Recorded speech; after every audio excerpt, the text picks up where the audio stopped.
My true story, from Florida. My husband returned after 47 years. I received his death certificate from the Vietnam War, but I found a shocking secret. It was my grandson's 16th birthday. The house was crowded, loud, full of cheap streamers and louder opinions. Someone had ordered barbecue from a chain restaurant, and the smell of smoked meat mixed with the synthetic vanilla of air fresheners. Plastic cutlery clattered, kids screamed about a new gaming console, and country music played too loud from a Bluetooth speaker no one wanted to claim. I sat in the corner of the living room, alone, just where they preferred me to be. The couch cushion had a dip where I had sunk in too often, and the light from the windows did not quite reach that far. I was holding the same box I had held every day for the last 47 years. It was small, made of dark oak, with a brass plate that read, William T. Ransom, beloved husband, 1948-1976. The corners were worn from time, and the lid had a hairline crack across it. I had never opened it. Never dared to. It had been sealed by a man I never met. Sent with a letter from William's closest friend, and hand-delivered by a uniformed officer who never looked me in the eye. They told me William died in 1976. A military training accident in Nevada, non-combat incident, a vehicle fire. He was declared dead in connection with service linked to the Vietnam War. There was no body. The remains were non-recoverable. All they sent me was this box and a folded flag, though even the flag felt like an apology, not a tribute. I carried the box like it was part of my spine. It had moved with me from our first house to the rental I barely afforded after his death, then to this house, the one I bought myself, paid off slowly, nail by nail, while raising 2 children alone. Michael and Rose. 2 lives, 1 widow, and a lifetime of pretending that silence was strength. She's still carrying that damn box? Michael muttered from the kitchen. Ma, he's dead. Let go, I heard him. I always heard him. Maybe, if you'd been more of a wife, Linda said, pouring boxed wine into a red plastic cup, he wouldn't have driven off that night. If I ever go crazy, my granddaughter added, never lifting her eyes from her phone, just put me down before I become her. I held the box tighter. Not for them, for me. It was the only thing in this house that had never lied to me. The party went on around me. They lit candles on a cake shaped like a baseball. The children sang, the adults drank. Someone took a group photo and cropped me out. I heard them laugh about it later. I didn't say a word. I remembered the last night before the military came. William had left in a hurry, saying he was needed for final deployment preparations. He kissed my forehead and said, "Be strong." I never heard his voice again. The next thing I knew, David Miller had written to me, saying the accident was quick and painless, said he saw it happen, said William never felt a thing. I believed him. I had to. Now, I sat in a house full of people I raised, treated like a ghost, while the box sat like a weight in my lap, too heavy for one old woman to carry, but too sacred to set down. Linda passed behind me with a tray of mini cupcakes and muttered, "This is a party, Ma. Could you put that thing away?" "It is my husband," I said softly. "He was my father-in-law, 47 years ago. He's not coming to the party." More laughter, more forgetting, or maybe it was intentional. I watched Michael toast his son with a cheap beer, watched Rose refill the chip bowl in silence, and realized how far I had drifted from my own blood, how lonely the center of a family could feel. Then the doorbell rang. A real ring. Not a knock, not someone trying the handle. A full 3-beat ring like whoever was on the other side expected to be answered. Everyone paused. Michael raised an eyebrow. "Who the hell comes by uninvited?" "Probably another neighbor asking about the parking," Linda muttered. I stood. No one stopped me. My legs ached, but I had walked harder miles in worse shoes. The box stayed in my arms. I would not leave it behind. Not even for a second. I reached the door and opened it slowly. And there he was. William. Older. Wrinkled. Thin. His beard was patchy, and his hands trembled, but his eyes were unmistakable. They were not the eyes of a memory or a ghost. They were real. Alive. The room behind me gasped. Someone dropped a plate. Linda said a curse word I had not heard since the funeral. The box slipped from my hands. It hit the hard wood with a sickening crack. The lid popped open. A soft cloud of ash spilled onto the welcome mat. Michael stared in horror. My granddaughter screamed. I looked down at the ashes I had carried for nearly half a century.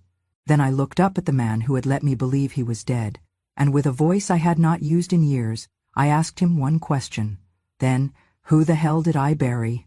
December 1976. The morning sun broke over the rooftops of our small Missouri neighborhood like any other, except that it did not feel like morning to me. The house was too quiet. William had been deployed again.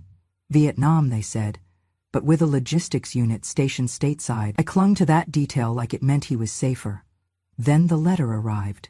It came in a Department of Defense envelope, thick and heavy in my hands.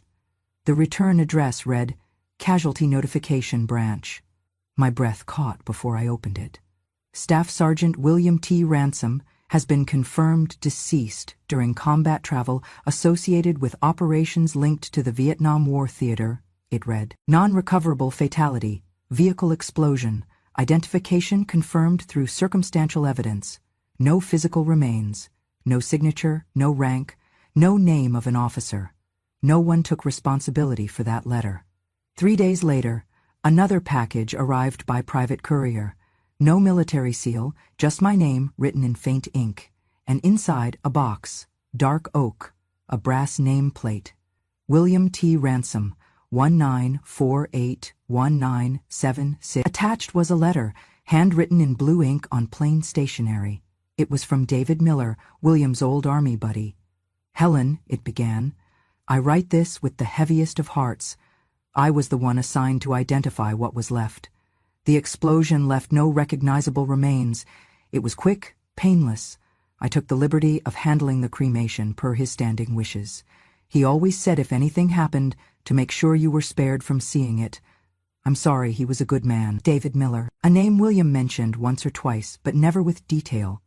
I never met him. He disappeared after that letter. No return address, no follow-up. I tried to find him years later, but there was nothing. Still, I believed him. Because what else could I do?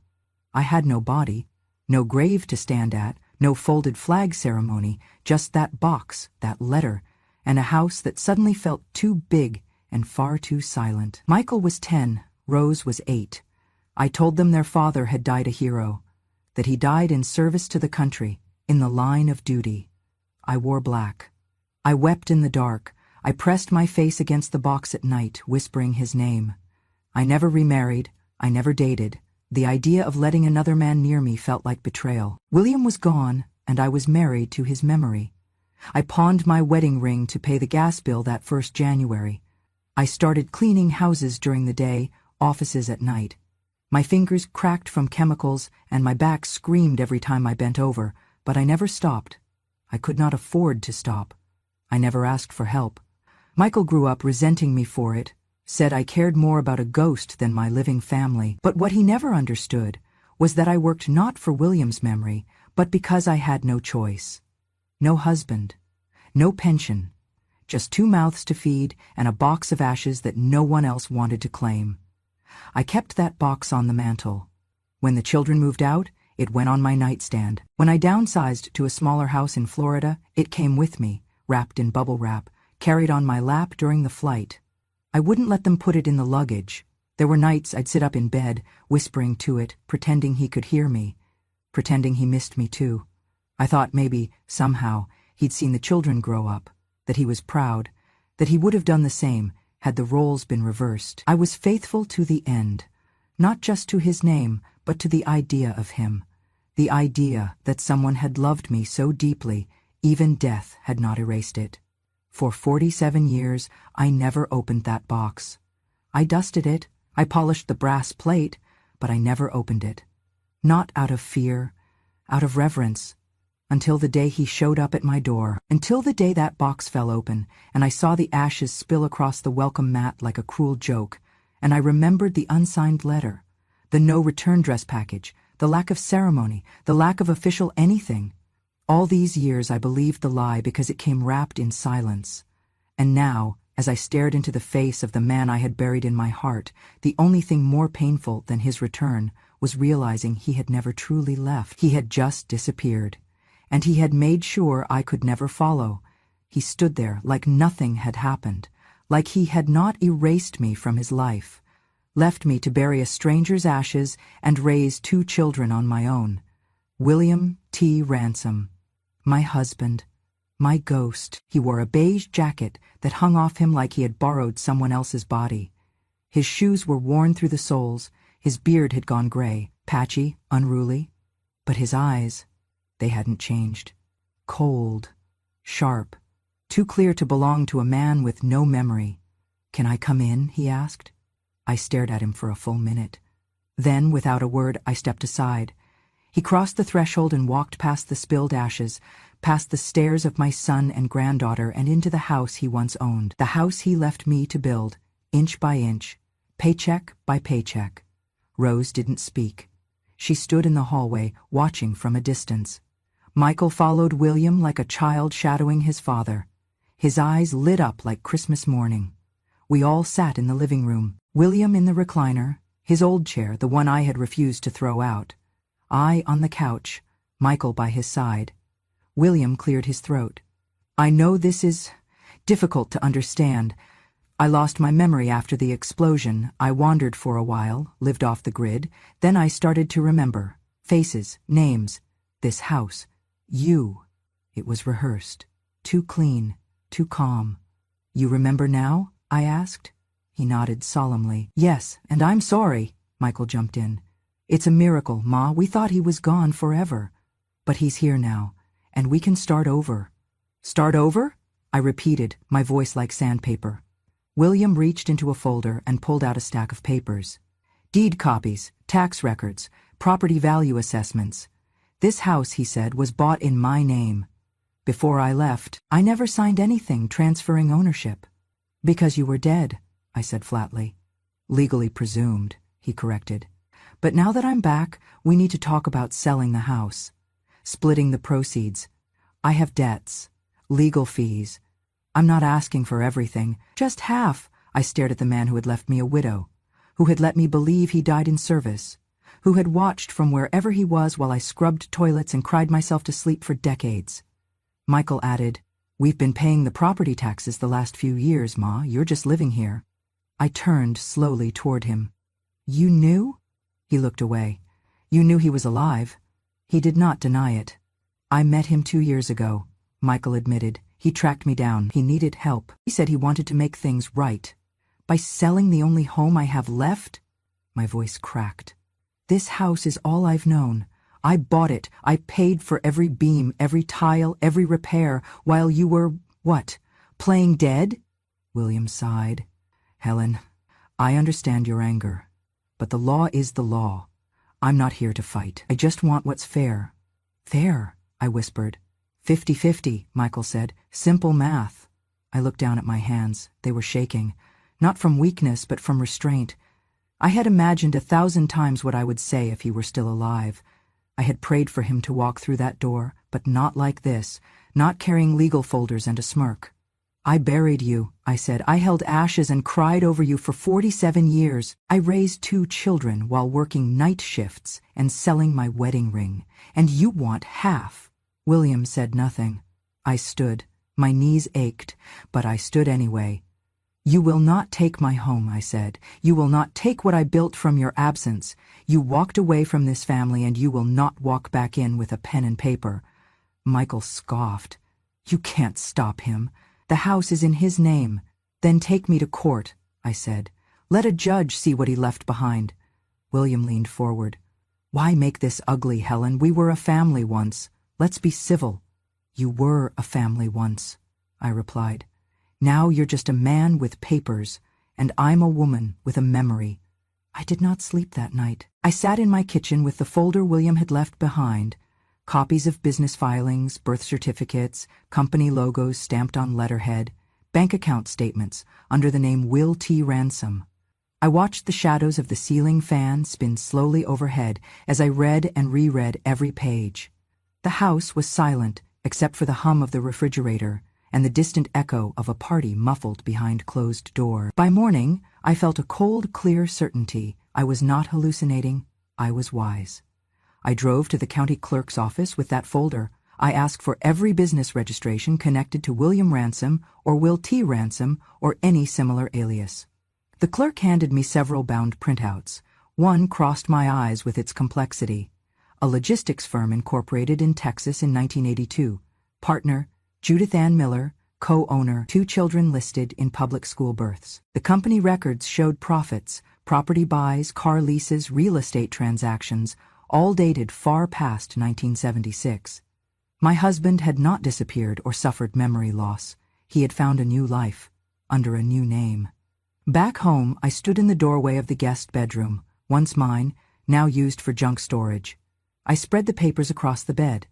Income statements from trucking contracts, mortgage documents for a house in Austin, Texas, birth certificates of 2 children with the same last name. And somewhere in that folder, traces of David Miller's handwriting, notes about corporate filings, bank wire transfers dated 2005 in Judith's name. His handwriting, the same that had comforted me after sending the box of ashes. I closed my eyes, the weight in my chest tightened. Memory was optional. Betrayal was not. That evening, I invited William over to talk. He arrived, pale and nervous, clutching the folder he'd brought before, as if he expected to continue negotiating. I laid a new folder on the table, the mystery folder. He looked at it and tensed. "I found your company," I said. "In 1982, 6 years after you died, you registered Will T. Ransom Trucking in Texas. Partner, Judith Ann Miller." He sighed and ran his fingers through his thinning hair. "Helen, I needed a fresh start." "So you lied," I replied. "Pretended to die, disappeared, collected insurance, started over, had a wife, 2 kids, a house you never told me about." He stayed quiet. "What about the ashes?" I asked, voice flat. "The box I carried, it came from a crematorium in Nevada. Anonymous, unclaimed remains." I tapped the folder. "The certificate is not tied to any name. It's ashes of a stranger." He closed his eyes. "That was a mistake. Deliberate." I slid one of the business records toward him. "David Miller helped you set this up. He cremated someone else's remains and sent them to me." He blinked, surprised. "He never had permission," I continued. "He falsified a death, claimed to be your friend, all so you could leave without a trace." William swallowed, his face reddened. "He worked with you," I said. "You used him. You used that stranger's ashes to build a lie." William looked away. His jaw tightened. "Why?" I asked softly. "Why fake your death?" He looked at me then. His eyes were heavy with guilt. "I died to be free," he said. "Free from debt, from responsibility, from this life. You lived to be a servant, cleaning, caring, crying over a man who was never gone, who never died." I felt bile rise. He had the audacity to claim I had served his memory instead of living my own life. "That was not service," I said. "That was survival." He leaned forward. "Who's really to blame, Helen?" Anger rose in me, not ugly, not desperate, cold, disciplined fury. "I'm to blame that I believed your story," I said. "I believed the letter. I believed the box. I believed in you." "But I left," he whispered. "I gave you everything, a name, a life, 2 children. Through lies," I replied, "through betrayal. You abandoned me, you buried me alive." He shook his head. "I was lost." "Not lost," I spat. "Focused. You remembered the money, you remembered the escape, you remembered how easy it would be to disappear." He rose to leave. "I am sorry." "Sorry isn't enough," I said. "I want truth. I want justice." He paused in the doorway. "What do you want?" I stared at him. "I want you gone. From this house. From my life. And I want what's rightfully mine." He looked at the folder, then back at me. His expression was hollow. It was the last time I saw tears in his eyes. I had spent decades thinking that grief was the hardest thing a mother could carry.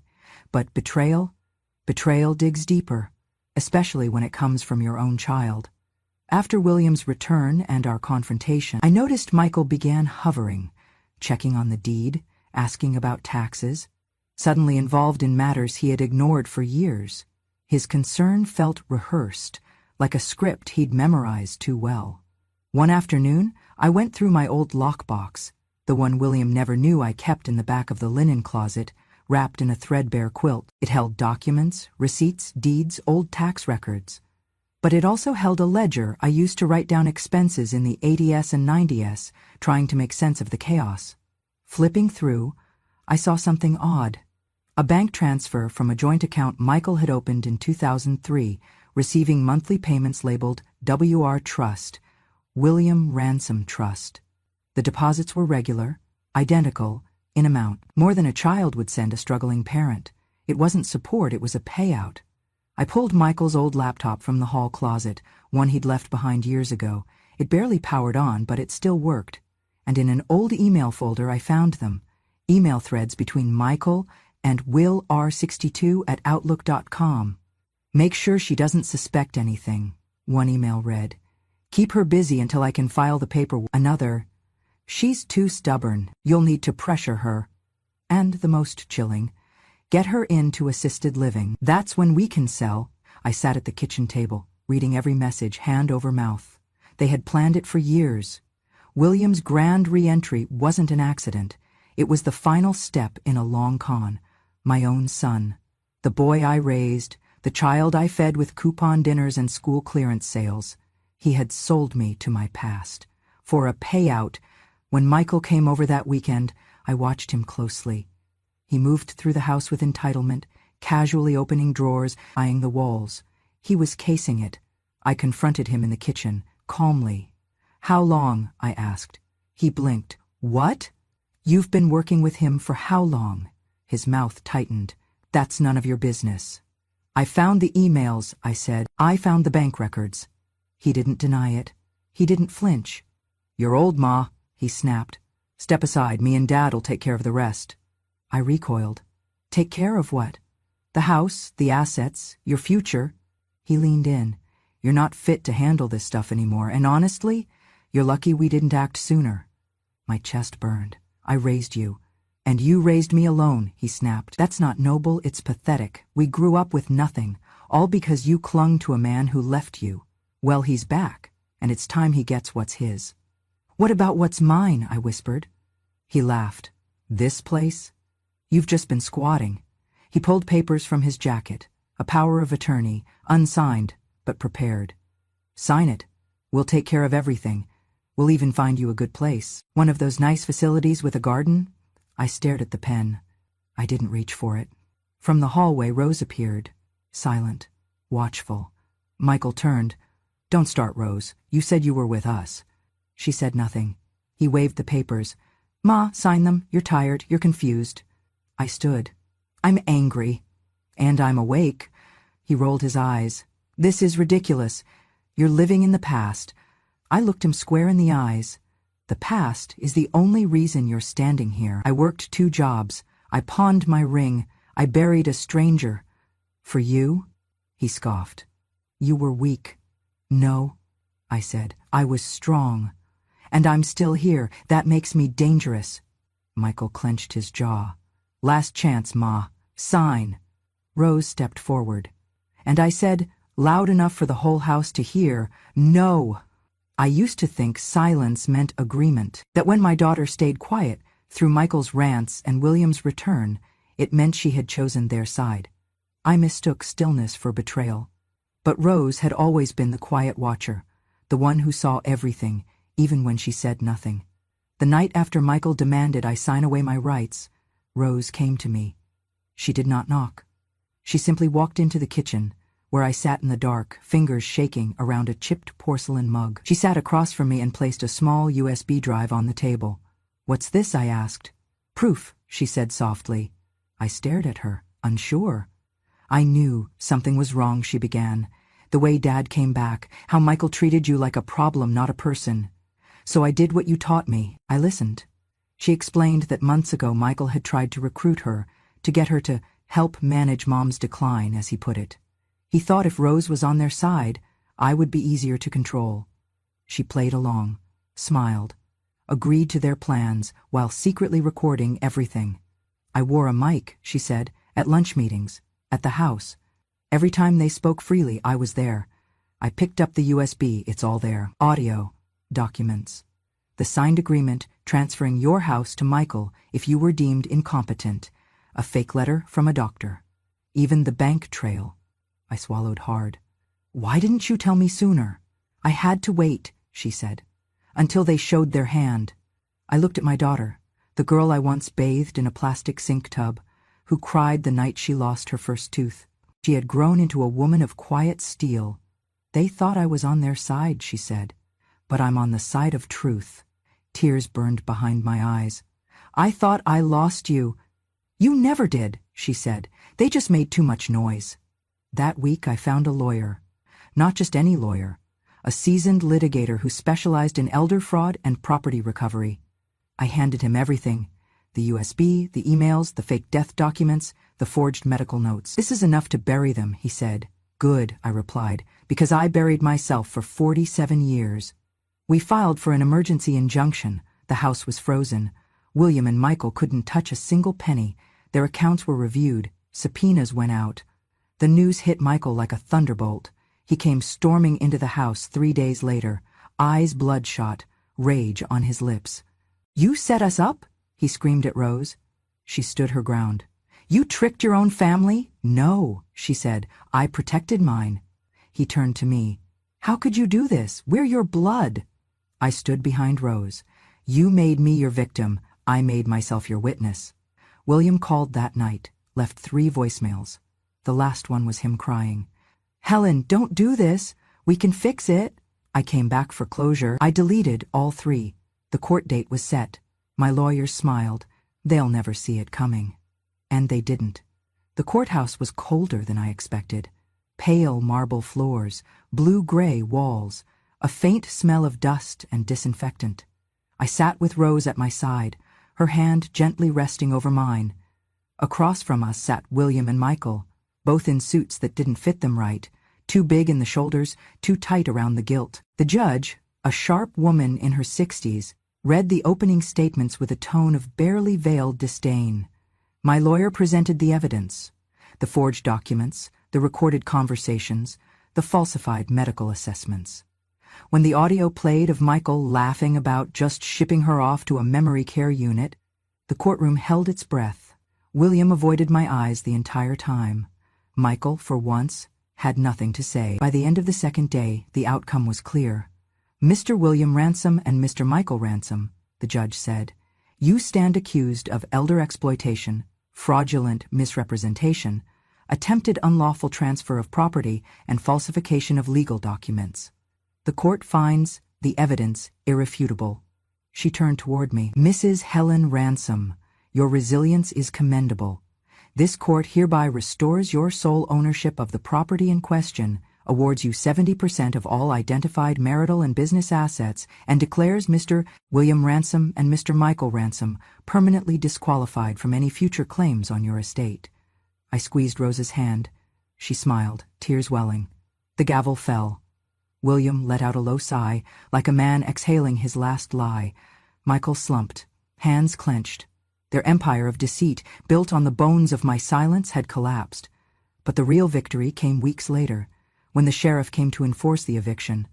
William stood in the living room, now stripped bare of everything but dust and memory. Michael was already gone, run off to another state, trying to escape the shame that followed him like a shadow. William packed slowly. One photo frame, a jacket he hadn't worn in years, a bag that held more regret than belongings. I built this place, he muttered once, just loud enough for me to hear. I stood at the doorway, arms crossed. No, I said. I did. He turned to me, eyes swollen. Helen, don't let me die out there. This house, it's the last thing I remember of who I was. I stared at him. This man who once held my hand under the stars, who then vanished and left me to carry the ashes of a stranger. This man who returned only when the house had value. Please, he whispered, and slowly he dropped to his knees. Let me die here. I said nothing, just watched. Watched him zip his bag. Watched the sheriff lead him out the same door he once walked through 47 years ago and never looked back. Not a word passed my lips, because some silence is louder than any goodbye. That night, Rose and I sat on the porch. She handed me a cup of tea. No more boxes. No more lies. Just 2 women under a wide Florida sky, free. They're gone, she said. Good, I replied. Let them stay gone. ____. I live, with Rose now. The house is the same, but everything feels different. Quieter, softer, like it finally exhaled after holding its breath for 47 years. Every morning, I sit on the front porch, the same one I used to scrub with a toothbrush when we could not afford a mop. The same porch where Linda once told me I was embarrassing her guests, where Michael once said I did not belong. Now it is mine. The sun hits different here. It doesn't ask questions, it just shines. William died 2 months after the court verdict. No funeral, no obituary, no tears. He passed in a halfway house outside Tallahassee. Alone, a man who orchestrated his own resurrection, only to find that the world no longer had room for his lies. The staff called me. I declined the ashes. Michael was arrested 6 weeks later. Fraud. Exploiting elderly women online. The same crime he tried to commit against me. The same people he mocked, called weak, called crazy. His mugshot made the news. His eyes looked hollow, like he had finally seen what he truly was. He tried to call Rose. She blocked him. He sent me a letter. I burned it. Some things deserve to be ash. The house, though, this house, has become a sanctuary again. The garden Rose tends is filled with lavender and basil. She says it helps her sleep. Sometimes I catch her staring at me like she's still afraid I'll vanish. I'm not going anywhere, I tell her. Not until this porch breaks under me, she smiles. Last week I opened the old trunk in the attic. Inside, beneath the folded flag and his fake obituary, was the dark oak box, the one I once cradled like a relic, the one filled with lies. I brought it downstairs. I placed it gently in the fireplace. No flames, just placement, just truth. I taped a note to the lid. You chose freedom. I chose memory. Now, I have both. And then I walked outside. The door creaked shut behind me. I sat in the porch chair, the wood warm under me, and I looked out at the sky. No shadows. No footsteps. No knocks. For the first time in nearly half a century, I wasn't afraid of what might be on the other side of the door, because I already knew. It could never be worse than what had already left. The seasons change more slowly now. Rose planted marigolds beneath the kitchen window this spring. She says they're for protection. I told her I don't need protecting anymore, but I let her plant them anyway. There's a peace in watching something grow from nothing, especially when you know how much of your life was spent clawing through ashes. We do not talk about William much. His name is not forbidden, but it no longer echoes through these rooms like a ghost in old boots. I think that's what death really is, not the stopping of a heart, but the ceasing of someone's hold over your life. I still sit on the porch every morning. I still drink my tea out of the same cup, the one with the chipped rim and faint outline of a rose that never faded, no matter how many times the dishwasher tried to erase it. Some days neighbors stop by. They call me Ms. Helen and ask if I need anything from the store. One of them, a younger woman named Camille, told me her own mother was taken advantage of by her brother. She asked how I found the strength to fight. I told her the truth. I didn't start with strength. I started with silence. But silence collects interest over time, and one day it pays back in full. There's a small photo of me and Rose by the fireplace now. We took it the day after the verdict. She's smiling. I'm not. But not because I wasn't happy. I was just full. Full of something I hadn't known in years. Closure. As for the box, it still sits in the fireplace. Empty now, not in shame, but in warning. I leave it there as a reminder to myself that grief can be manipulated, that love, if blind, can become a leash. But memory is a knife that cuts both ways, and I finally learned how to use it. One evening, as the wind knocked softly at the window pane, Rose turned to me and said, "Do you ever think he loved you, even a little?" I paused, then said, "I think he loved himself first, and maybe at one time there was room for me in that. But love without loyalty is just vanity." She nodded, and we left it at that. The door, the one William once stood behind when he returned, is still there. Same wood, same handle, but I do not fear it anymore. Because I know who I am, and I know who will never cross that threshold again. The world forgot me once. My family tried to erase me. But I remembered every detail, every bruise made of words, Every silence I turned into steel. And now, they remember me. Not as a widow, not as a burden, but as the woman who held a box of lies and still walked out stronger. If this story stirred something in you, if it reminded you of your mother, your grandmother, or maybe even yourself, then I want you to hold that feeling for just a moment longer. Let it sit with you. Let it echo. Because this wasn't just a story about betrayal. This wasn't just about a man who left and came back, or a son who forgot what love should look like. This was a story about something many of us know all too well: silence. That quiet kind of pain that doesn't scream for help, that doesn't fight back right away, that just waits. For the longest time, Helen, like so many women of her generation, believed that love meant enduring, that loyalty meant never questioning, that sacrifice, if deep enough, would one day be remembered and repaid. But sometimes the world forgets women like Helen. Sometimes it praises the loud ones, the brash ones, the ones who take without asking, and it leaves the quiet ones behind, the ones who cleaned floors while others slept, who skipped meals so their children could eat, who held their pain in the folds of their skirts, in the cracks of their hands, in the quiet between heartbeats. But silence is not weakness. Silence is a ledger, it's a record, it is memory itself. And sometimes, silence becomes the sharpest kind of justice. Helen didn't scream. She didn't throw punches.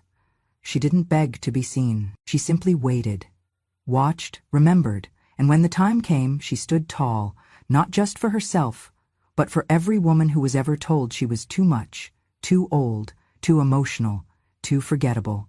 She showed us that revenge doesn't always come with fire. Sometimes it comes with facts, with a court order, with dignity, with a final no that echoes louder than any cry for help. And maybe, just maybe, you saw something of yourself in her. Maybe you've been underestimated, talked over, left behind. Maybe someone in your life made you feel like you were past your prime, like your time was over. Let me tell you now, your time is not over. Because the truth has no expiration date, and neither does justice. At Grandma True Stories, we tell stories like Helen's, not because they're easy, but because they matter. These are the stories that don't make headlines, the ones that happen behind closed doors, in quiet kitchens, on front porches where no one thinks to listen, but we listen. And we share them, not for pity, but for power. Because every woman who speaks her truth becomes a lighthouse for the next one. So if you believe in that, if you believe that the quietest woman in the room might just be the strongest, then I invite you to stay, to subscribe, to listen, because more stories are coming, and when a grandma speaks, the world finally listens.